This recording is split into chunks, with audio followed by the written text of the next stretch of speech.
Hello and welcome to our first episode in 2021. This is episode 23 of our unofficial SAP on Azure video podcast.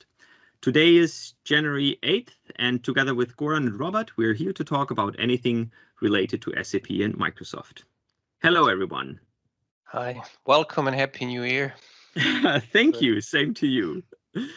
So before we switch over to our special guest, Daniel, let's, as always, take a quick look at what happened in the previous weeks.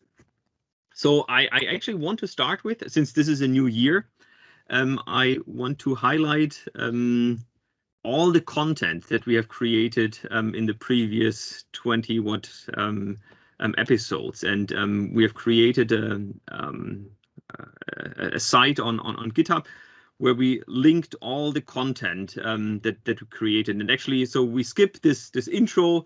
You can jump directly to the content expert. So if you are interested in Azure Shared Disks, then if you click this link, you will go directly to the piece where Goran talks about Azure Shared Disk or similar Azure NetApp files, the trilogy that we had with Ralph. So you can directly join or jump to the content, because I really think in the meantime we have some incredible content there that it's definitely worth watching. So I hope this makes it a little easier if you're looking for something special. By the way, I'm also using, if I get a question from customers or partners, so I send them a link, and actually there is you, Holger, made it very nice. There's this you can jump on that special section. So it's the best, it's a kind of video documentation. Yeah, and same with me. Yeah. I mean, also when I forgot something, I mean, we have the Azure monitoring video, for example. It's really nice. You go there. Yeah. Tobias talks about the monitoring solution in detail. So I really like this. So yeah, I think we have some good content. Yeah. In the meantime, that's what I want to say. Good, so that was that. The next thing, our colleague Ralitza published another fantastic blog about using or deploying the ASCS or the ERS with Azure Files. So you remember we had some discussion or setups in the past where we talked about shared disk, Goran, that I think also was one of your examples that you had. And now Ralitza has a very detailed blog talking about how to use Azure Files NFS there. And like always, it's very, very detailed. So it's not only here the comparison and everything, but also really all the required steps. So how do you set it up? And you can really follow along. I have to admit, I have not tested it yet, but knowing Ralitza, I'm pretty sure this is a very detailed and very well tested setup. So I think it's definitely worth a try. Yeah. I tried, and it's kind of really straightforward. It's really straightforward and interesting. I mean, here we talk about Linux high availability, so to say, not Windows. Typically, very much is used here a file share approach, meaning an NFS. The interesting, we already have an NFS on Azure NetApp files. However, so this is just another option in one way, although not really just another option. That maybe the price plays some role, but very interesting part is Azure files were in the preview since few months. However, what is really new is this zonal redundant support, which is just kind of recently added. So the Azure NetApp file, they unfortunately do not support the zonal scenario. And that's really kind of unique. So many customer really wants to use, they don't want just a regional deployment in some data center, they want to go across the zones. So these things goes really replicated across the 3 zones, and that's really a huge value proposition. I mean, I hope we will have Ralitza here and on a dedicated session, definitely to go deeper here. But really, I would say a big value. It's from this platform as a service offering here. I think there's one caveat. This is still in public preview, right? Preview, it's not yet correct. GA. Still, it's So I wouldn't use this in a productive environment, but definitely if you are setting up a test environment, or if you need to get familiar with this, then you can definitely already give it a try. Right. Yeah. Cool. Then the next few things, I mean, over the holidays, I did have some time, and I guess some others also had some time to also play with some tutorials and some guides, and I found some really, from my point of view, good tutorials that talk about or that introduce certain topics on the SAP side. So I think you know that I'm a big fan of OData, and there's a really nice tutorial that guides you through OData. What is OData? How can I use OData in the context of the SAP Cloud Platform? So what tools are available? And then also, how do I build my very first OData service? It's a, yeah, you can see it's not too long, but it's really well written. It's very detailed, so you really see the steps that are required. To browse through the services, to take a look at what it is, how does the relationship work, how do associations look like, and stuff like that. So I think this is a really nice blog. If you're not yet familiar with OData, or if you have done it but not in the SAP context, then I think this is a really nice tutorial that can help you get started. Another thing that we also talked about already is the Kyma runtime. So again, on the SAP Cloud Platform, there's this Kyma runtime available. I think Christian Lechner, who has the My News Rep podcast, he also has currently a session where he's learning Kyma, and there are some other great videos there available. But there's also an official tutorial here on the developers.sap.com, where you talk about, well, how do I enable the Kyma runtime? How do I deploy a first service? And then how can I actually use it and create a scenario? Again, this is fairly quick. I mean, enabling Kyma takes some time, but once it is enabled on your SAP Cloud Platform trial environment, then running through this through this tutorial is actually pretty fast. And these are the tutorials, so to say, which is really nice. Yeah, it's correct. From SAP. Yeah, these are really nice tutorials, and they have a lot of screenshots, which obviously sometimes you need to adjust. Sometimes this is the cloud world, so there are changes, but you always get the idea of where you need to click and whatever. So this is really nice. Another really nice blog was by Murali. Actually, it's a little older, but for whatever reason, I only found it over the Christmas period. It's a blog about how to use the Azure IoT Hub with Hana Cloud and Cloud Analytics, or the SAP Analytics Cloud. And it's a nice walkthrough that talks about, look, what are the features of the Azure IoT Hub? How can I then connect from the IoT Hub to the SAP Cloud Platform? How can I retrieve the relevant information? So that's also a really nice blog that gives an idea how these worlds can work very well together. Then one last fun thing, more or less. So if you are interested in the CAP, in the Cloud Application Programming model, and you have seen all these bookshops and procurement data or product data and so on, that's all nice. Thomas Young published a very nice blog that talks about the Star Wars API, which I obviously found very interesting. So the Star Wars API is a public API. It's here on GitHub available, and it has, I don't know, all the films and all the people from the Star Wars movie, all the planets and stuff like that. And what Thomas has done is he took this JSON library basically, and then talks about how you can leverage this information to create your CDS service out of this. How you can then create a Fiori user interface and really navigate with this data using the CAP model. So I thought this was also pretty interesting. The next thing that I want to highlight is in the context of ByDesign. So Rainer Zienow published a year. Apparently, he does this every year. This was only the first time that I saw it. He produces a video about what's coming next with SAP Business ByDesign. And we've been working with SAP now on a ByDesign and Microsoft Teams integration. And in this video, he gives a short insight in what the teams have already done. This is not yet released, but he gives an insight of what the development teams are currently working on. So how you leverage Microsoft Teams with ByDesign. Actually, in this, sorry. Interesting that SAP it's maybe not so much advertising the SAP Business ByDesign in compared to HANA Enterprise Cloud, but still customers are using it, obviously, and they want integration. So it makes sense to have it. Yeah, absolutely. And honestly, I mean, I was still at SAP when there was this big announcement when they for the very first time introduced ByDesign.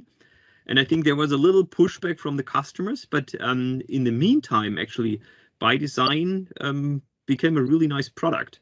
So it's a fairly powerful product. And what I also where I was very impressed is the speed of innovation. Like when we had the first discussions about this Teams integration in ByDesign, how quickly the development teams from the ByDesign team really picked this up and had a first prototype, and how we collaborated there. That was, for me, really impressive and really great to see, actually. So in this context, actually, Rainer and the team, they pointed me to another blog where work gets done. And that's actually a very nice insight of the different Microsoft products, or not only Microsoft products, but how these products help us in our daily life. So when we work, and basically there's this core, this inner circle where obviously we're all using Outlook, we are using OneNote, maybe OneDrive to store the documents. Then we have Teams where we have the first collaborations, we have the meeting tools and stuff like that, where we're using SharePoint and other Office products maybe. Then we go one step further and talk about SharePoint and Yammer and Microsoft Stream and stuff like that. And then finally, in this outer loop, we have LinkedIn, we have Twitter as communication channels. So this is it's a nice blog from my point of view that talks about the different areas where we interact with these different tools. And I thought it's definitely also something quite interesting, especially obviously when you then think, well, how can these different circles also interact with an SAP system, for example. Good. One last thing that was I stumbled across this just today. There is a new event coming up, Rise with SAP. So apparently, I don't know a lot of details there yet, but apparently on January 27th, Christian Klein will have some exciting announcement.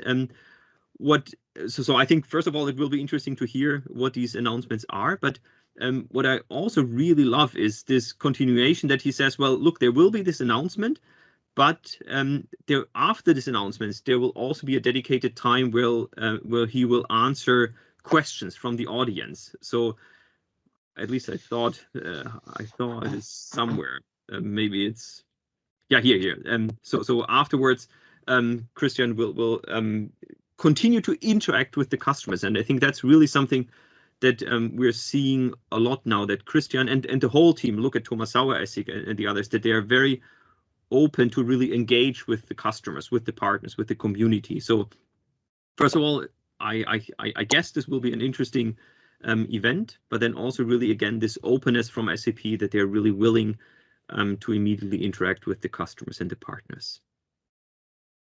Cool. Good. So with this, let me introduce you to Daniel. Daniel, I had the pleasure of working with Daniel just at the end of last year, where he helped me. Well, actually, he did the work. I just invited him to present something during the German-speaking SAP user group. And there he talked about the SAP Cloud Platform and Azure DevOps. And I thought this was a really, really interesting topic. So I asked him if he could also join our podcast. And with this, Daniel, maybe you can introduce yourself, and then we can get started with your topic. All right. So my name is Daniel Meixner. I'm working for Microsoft Germany, and have a background as an application developer myself, and therefore I'm also focusing on all topics around application development, especially of course around developing for Azure, for the cloud. And one of my areas of focus is also all things related to DevOps tools and developer tools. So therefore, this is basically why Holger invited me, to show how we can do DevOps for the SAP Cloud Platform. And one of the key components that we will be using here is the Project Piper. Project Piper is an open source solution that has been built by some, I think somehow SAP folks are very involved in building that, but it's an open source platform or an open source tool that you can use to ship your SAP application to the SAP Cloud Platform.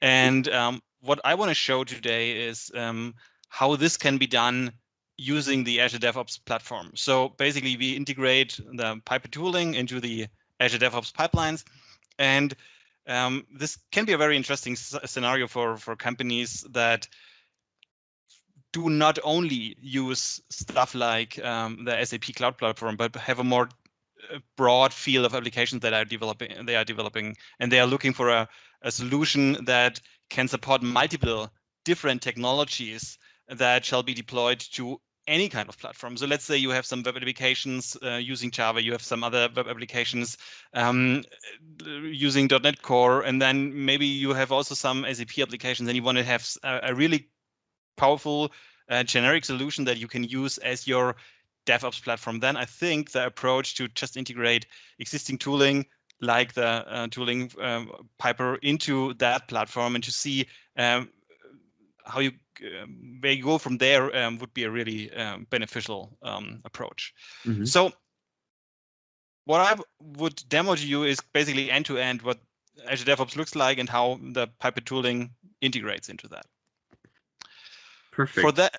For that, I will share my screen now. Let me know if you see anything. Should be working any second. Yeah, it's coming up. Yeah, now we can see your screen. Brilliant. And so what we see here right now is basically Azure DevOps, and I'm in a specific Azure DevOps project, which is called SAP Piper. This is my demo project.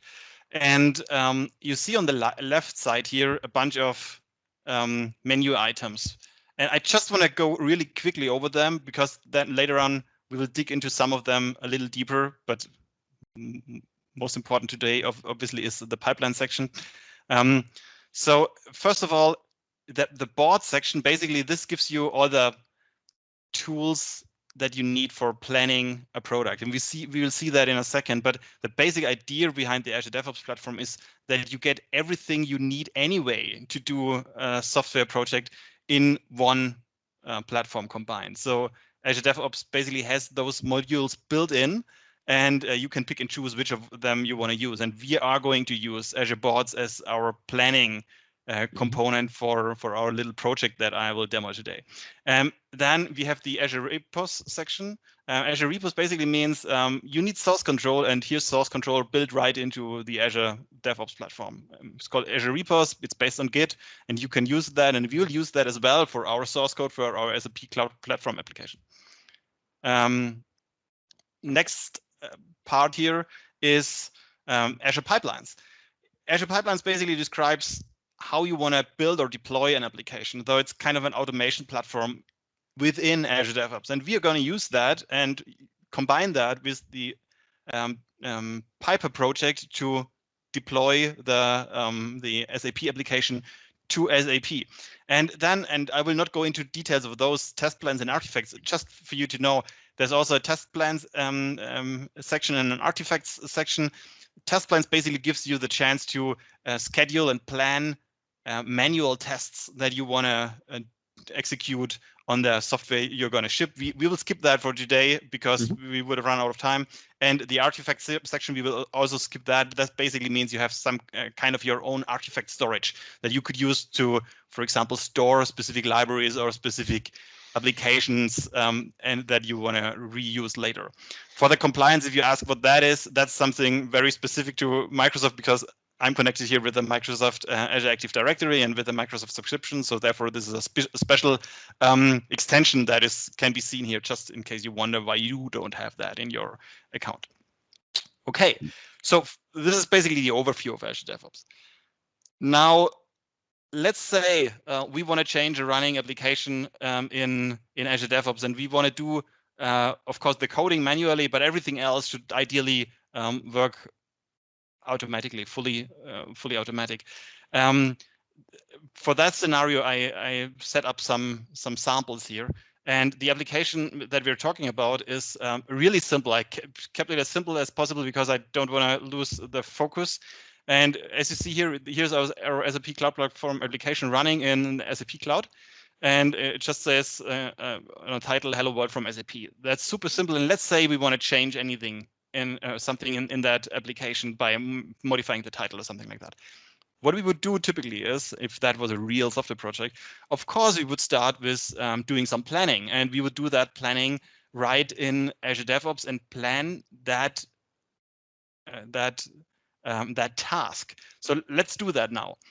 And to do that, I will switch to the board section. Before I switch, just a little hint. What we see here, and this is one of the areas that I skipped earlier, the overview section here basically gives me an overview over everything that's happening inside of Azure DevOps. So the advantage that we see here is that all the different areas that I earlier mentioned, like boards, repos, pipelines, and so on, all of them store their information right in Azure DevOps. The consequence of that is that Azure DevOps knows about everything that's going on in all those Azure other areas. Therefore, of course, all that information can be used to create some awesome dashboards that help you to monitor your project. And this is really just a sample of what's possible. Typically, you see, of course, burn down charts, progress charts of any kind. You can see how the utilization of specific people is, how much work they have to do, how much work is left, and stuff like that. And it's possible to draw nice graphics because all of that information is available in Azure DevOps and just has to be rendered to a graph. In this case, you can easily see that this is just a demo project because the burn down didn't really burn down, and there's nobody really working on that, and that's because it's, well, a demo project. Okay, let's dive in. I will now go into the board section. In the board sections, I said we can do all the planning of work. Now, what we see here is, first of all, a flat list of work items. And a flat list is of course, a little boring. And if you think we have more than 6,000 items here in the whole system already, you probably at some point want to have some kind of hierarchy. And this is what we get if we switch here to the backlogs section. Here we can see that we have work items on different levels. In this case, we see the epics, and the epics are split down into features, and the features are split down into stories.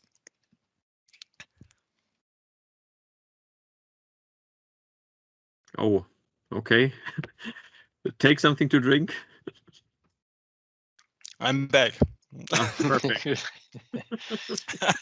Sorry for that. Okay. So you're too much excited here now. Yeah, yes. Excitement. Okay, so we saw those levels, and now of course we also want to see the real hierarchy behind those different levels. So you can take a look at that and see, for example, that my epic that I want to have the most awesome Fiori app ever is split up into multiple features, and those multiple features are split into multiple user stories. And those user stories, again, are split up into multiple tasks to really work on those user stories. And what I do now is I create a new task and say I want to, really just as a sample, I say I want to have a task that says change title of application.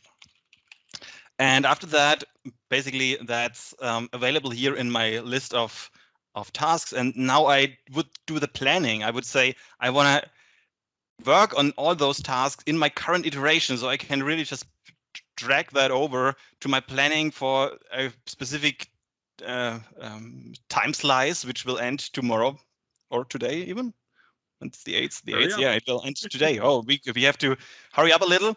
And I will now switch to the sprint. And sprint is really the work that's scheduled for a specific time slice that I can definitely start working on. And you see, here is the task that I just created. It has the number 6723, and I will assign that to myself. And now I can start working on that. Now, how would I start working on that? First of all, of course, I would say I want to mark it as active, and then I would say I want to change the source code for the underlying application. And when I change source code, typically what I do is I create a new branch that I work on, because we're working with a Git-based system here. So I say I want to create a new branch, and I call that branch, for example, my title branch, just to make sure that it's somehow related to the work I'm planning to do. And what you see here already is that the work item 6723 is now automatically linked to that branch. That's interesting, because that means whatever happens on that branch can later on be followed back to that work item, because Azure DevOps knows about that work item, and that it was somehow related to the branch, and it will always be aware of that relation, and we can later on use that relationship to trace down specific requirements. So we have a DevOps integration, Azure DevOps integration into GitHub. No, that's not an integration into GitHub. It's possible, of course, to also use GitHub as a source code repository under the hood. But this is the Git coming from Azure DevOps. From the DevOps itself. Okay. Yeah. This is just to keep it a little simpler. Of course, what you mentioned is definitely possible to say, hey, I'm gonna be working here with GitHub, because maybe I like the security features of GitHub and I want to leverage them, or for whatever reason, that's possible. It's easily possible, and there's a very good integration of both tools. But this time, it's really only Azure DevOps. Okay, so now I'm automatically brought to my Azure repos section here, where I can see that I created that new branch, and it's called title branch. So now what I would do as a developer is, of course, I want to change the source code.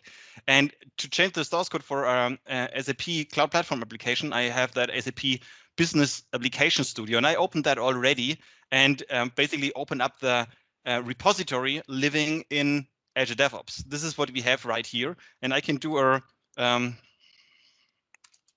git pull here to pull down the latest branch, and we see here it is, my title branch that I just created, and I will now switch to that title branch to make sure that all the work I'm doing is actually been done on that title branch, just to make sure that I don't edit directly on master, because I want to keep my changes separated as I would in a very realistic scenario. But so as you could very quickly, because I just want to highlight this, because I think this is really interesting, because the SAP Business Application Studio is obviously an SAP tool, part of the, or I mean, an editor that SAP provides on the SAP Cloud Platform. But without doing much, I mean, you can connect from here to the Git repository that you have in Azure DevOps. And so for me as a developer, maybe I continue to use the business application tool as my development environment. It just happens that Azure DevOps is now supporting me in the background with the planning and with other functionalities there. Exactly. So your code work and all the code you write, the edits of your code files would still happen here in the Business Application Studio. Mm-hmm. It's really just a Git remote. This is how it's called, that where the source code lives. And this Git remote in this case is Azure DevOps. And the integration is really super simple. I set that up previously, of course, just to not have to do that right in the demo, but that's super easy. It's basically just a Git clone, and you have to authenticate, and then you can pull down the source code. Perfect. And well, now as I switch to that specific branch, I'm of course free to start modifying the application. And as you see, it's really just a very simple HTML5 module that we're having here. And what I want to do is really just I want to change the title so that we see some kind of change in the website. It doesn't have to be something super fancy. So let's modify that to a hello world from DevOps, or let's call it from Azure DevOps. And what I would do next, obviously, is I would say I want to commit those changes that I just made. And in the Business Application Studio, the changes are mentioned here, and I have to stage them to be able to commit them later on to or to push them to the Git repository. So I have to write a comment, and I called that just, I changed the title. That's good enough. And now it's committed and I can push everything. Now, with that push that now happened, I basically brought my changes back to the Azure DevOps repository. And I should be able to see that change right here. Should appear every second. Otherwise, I can just do a refresh.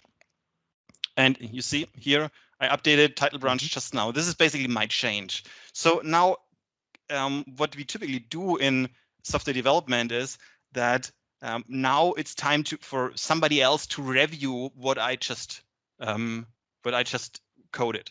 So I do a pull request to make sure that my source code will be merged into the master branch. And before it will be merged into that master branch, somebody else has the chance to say, I want to do a review, or I like the change or dislike the change. So I hit the button, create a pull request right now. That's basic Git mechanics. So that's nothing special about SAP, and that's also nothing special about Azure DevOps. So this is just how it's done often in Git scenarios or in Git-based source code management tools. So I say I want to create that pull request. And now the interesting thing is what happens now. With that pull request, obviously that object pull request is being created in Azure DevOps. But there's more going on. First of all, the branch where I now want to merge my changes to is protected by some policies. So you see here, there are some checks that have to be fulfilled. And one of the checks is that one of my colleagues, Kyma, has to approve the change. So basically, that's the person who has been asked automatically to do a code review on whatever I created.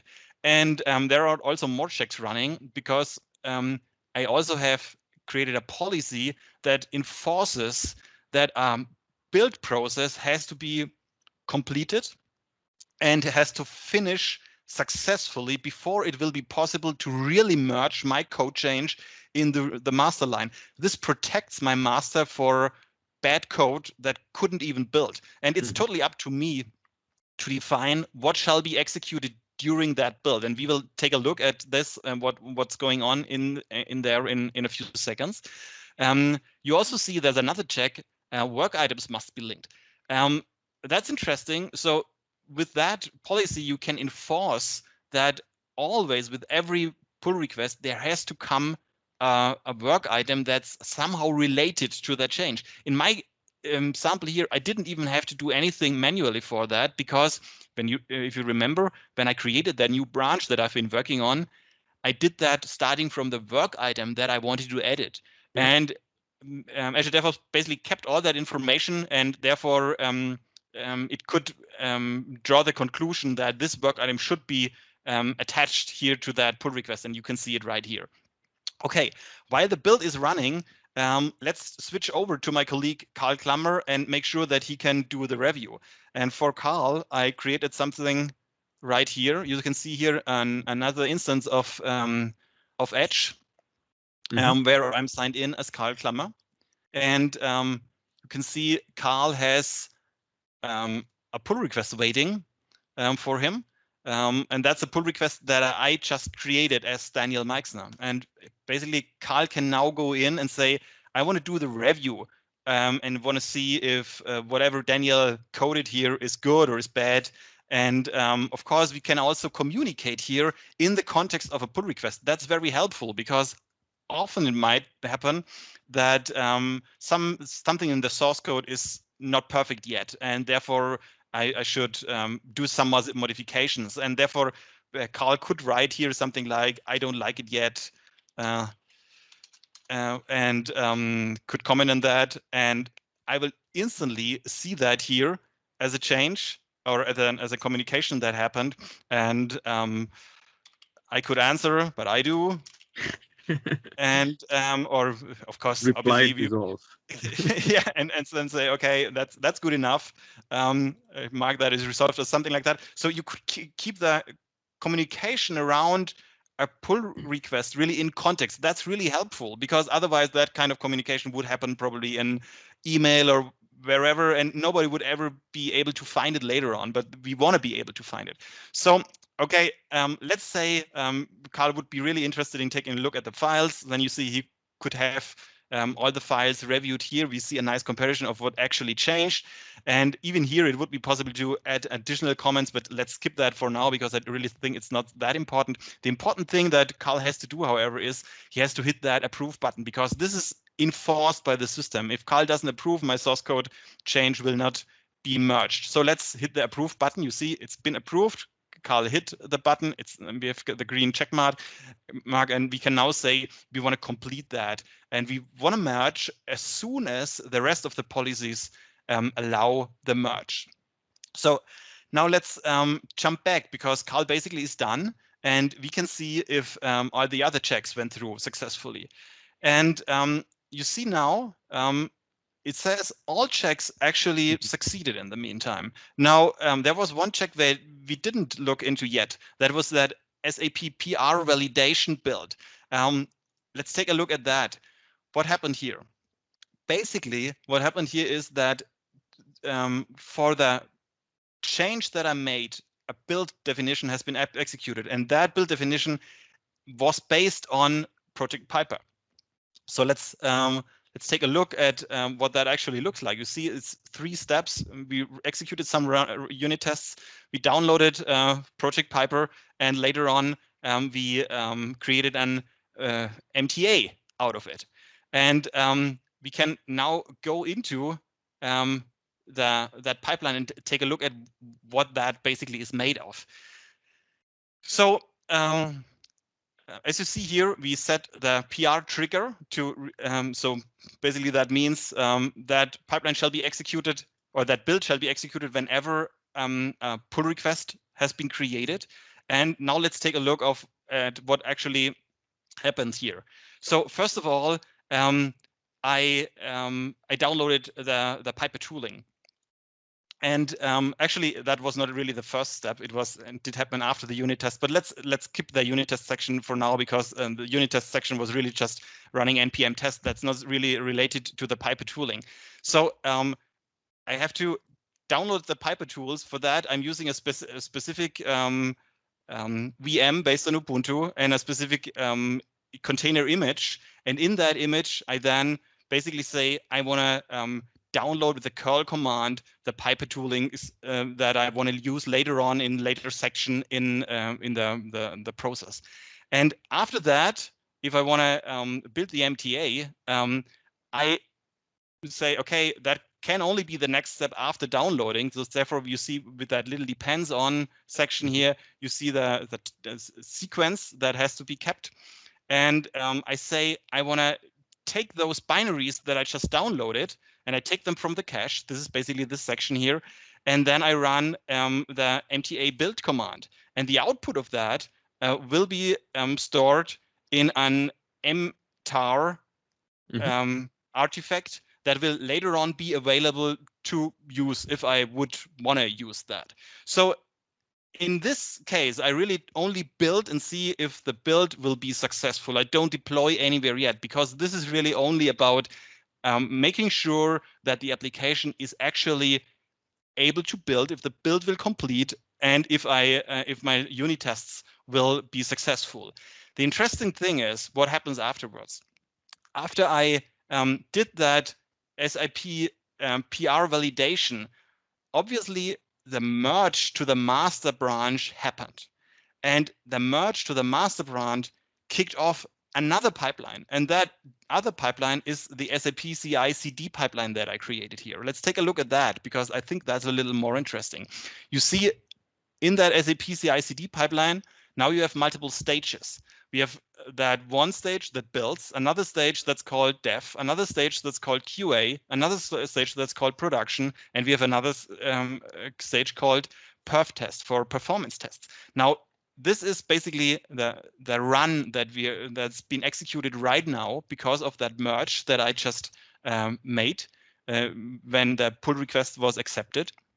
And we can see a nice graphical representation of what's actually going on behind the scenes and what the flow looks like. So all the way left, again, you see that build stage. And that build stage was already executed, completed successfully. Therefore, it's marked green. And you see it has basically brought out an artifact, which is the output of that. And you see, here we go. It's our mtar file that we created in the first stage. So this means of that pipeline that we're seeing right now, the first stage with that build was really basically pretty much the same as we saw in our PR validation build. It's executed again. That's important to note, because it's really, this time it's really running on the master branch. But it's basically the same definition. For dev and test, these are now two deployment stage, or this is the stage where we want to deploy to, and that deployment is just running right now. And we could have a look at that. If you just hit that button, we see all the steps that happen one by one, and we see a nice output, like a console-style output, that basically tells us exactly what's happening under the hood to run those steps. Now, if we go back one step, we can also have a look at that pipeline definition here, and we see that once more, we have multiple stages. The first stage is the build stage, the next stage is the dev stage, QA stage, production stage, path test stage. These are all the stages. And now build, we also already checked in the PR definition, therefore that's not so important anymore. Let's take a look at the deployment. The deployment of that SAP Cloud Platform application again was done using the Piper tools.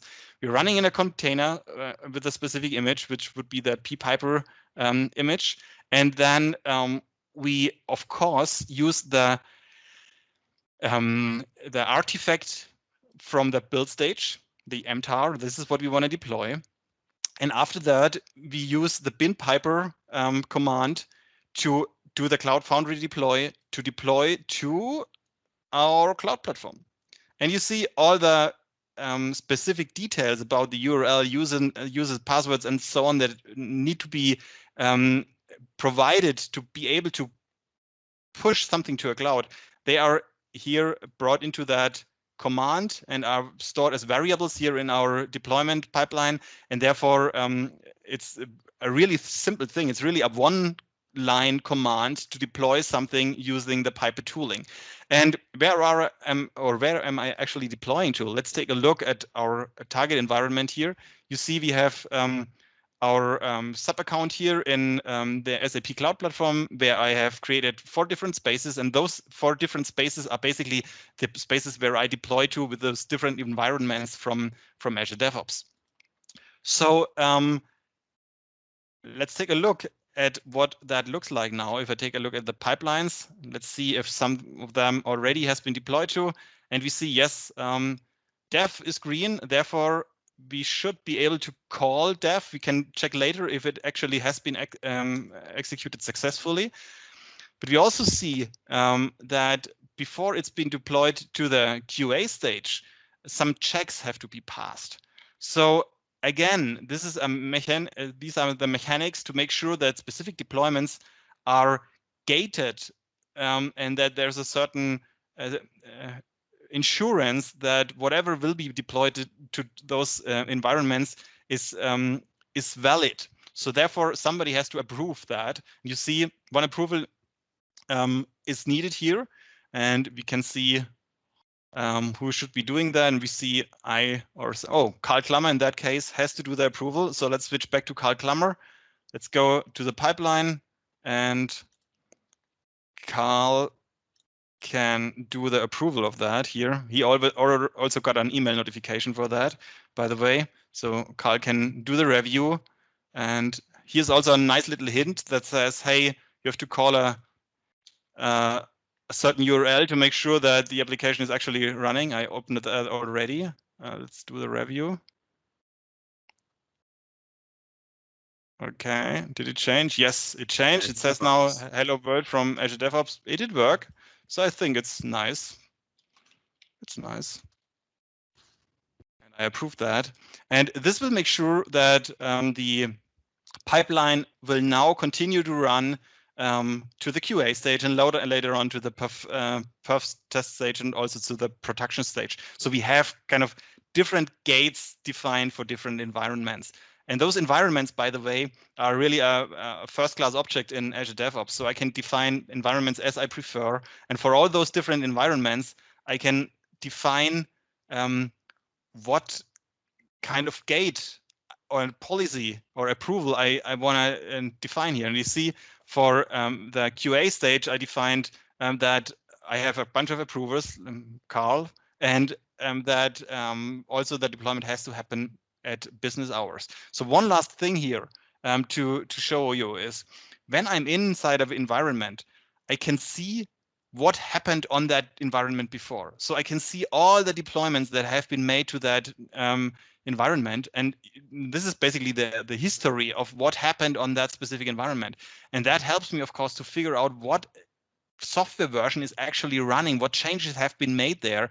And I can always do the trace back of, hey, I had that deployment running, or I see that running. What were actually the changes in source code that came in here? I can see that easily here. All of that is linked, and I could jump to those links and see the source code changes.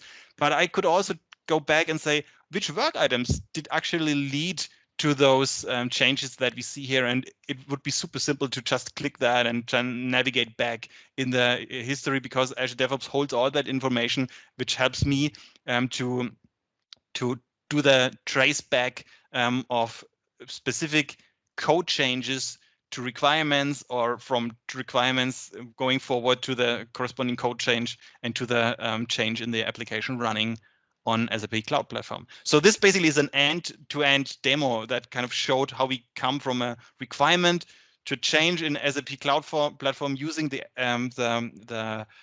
Piper tooling. And as you see, the Piper tooling really integrates nicely. You don't really realize that there's something special about that, because it feels like just using Azure DevOps. Perfect, Daniel. Thank you very much. And I think this is a really powerful demonstration of how this works. I mean, obviously, SAP also has a CI/CD tooling, DevOps tool for the SAP Cloud Platform, which focus solely on SAP. But I think what we are hearing from a lot of customers, that obviously not everything is only SAP. There are a lot of other non-SAP products in a company. And I think that's where we are getting a lot of questions. Well, how does Azure DevOps, for example, also work with SAP? And I think here leveraging Project Piper to do the deployments for the SAP Cloud Platform is really a beautiful showcase. Now, I think one of the most important things that you have shown here are these pipelines that you have created to really be able to do the build, to do the deployment, and so on. You quickly show them. Can we put them somewhere on GitHub so that others can possibly also give it a try and test them? Yes, I did that this morning. I put the repository basically exactly the way you saw it on my GitHub account, Daniel Meixner, SAP Azure DevOps Pipelines. Cool, great. So anyone who's interested in replicating this demo and then hopefully building on this can probably go to your repo and clone it and leverage this for creating their own Azure DevOps account. There is even a free Azure DevOps account, right? I think you can subscribe there for free and use it as well, if I'm not mistaken. Yes, you can just go to dev.azure.com, create your own account, and up to 5 users, it's completely free. And for open source projects, there's even more free. So I think it's a good offering, and it's easy to set up, because basically it's no setup. You just sign in and then you start working. Cool, perfect. Cool. Good. Well, I think you did talk a lot, so thank you. I'm sorry for that. Yeah. No, that was good. I just was looking at your voice and drinking. I think that is a really powerful and very impressive demo that really shows how from your own sandbox environment to dev to QA to even a performance test. And at first, when I saw these 5 bubbles, I thought, well, why would you do a performance test after production? But then when you went into the details, you could really see there is a branch off actually, so that I think while you're deploying or waiting for deployment for QA, you're already deploying to the perf landscape. Yeah. So I think that's a really, I think that graphical representation is really very helpful, just to see what will happen with my change and how far did my change proceed yet, and where did it stop. Right now, for example, we see it has been deployed to QA and perf test platform, but it's not in production yet. And I think that kind of visualization is really helpful to see what actually happened to the change that I made. Perfect. Good. Then I think we had a very, very successful start in 2021 for our podcast. Again, Daniel, thank you very much for being the first to participate in 2021. Maybe we can have you back at some point when you can talk about even more complicated or more exciting scenarios on how to integrate Azure DevOps or GitHub into SAP. So I think that would be definitely something that can be quite interesting. Yeah, I think the SAP and GitHub thing certainly is worth looking into. Because of course we see a lot of customers who are already using GitHub, and you know the GitHub actions are very powerful as well. And from a technical point of view, it really shouldn't be any issue to use the GitHub actions here instead of the Azure pipelines. So I think that probably would be another nice talk that we could do. That's actually a very, very good point, and maybe just as a closing remark. I mean, we did start with Azure DevOps because, first of all, we are getting a lot of customer questions really around Azure DevOps. But then, obviously, this is a tool that has this beautiful. I mean, you started with the overview, talking really about the boards, the repos, the pipelines, and so on.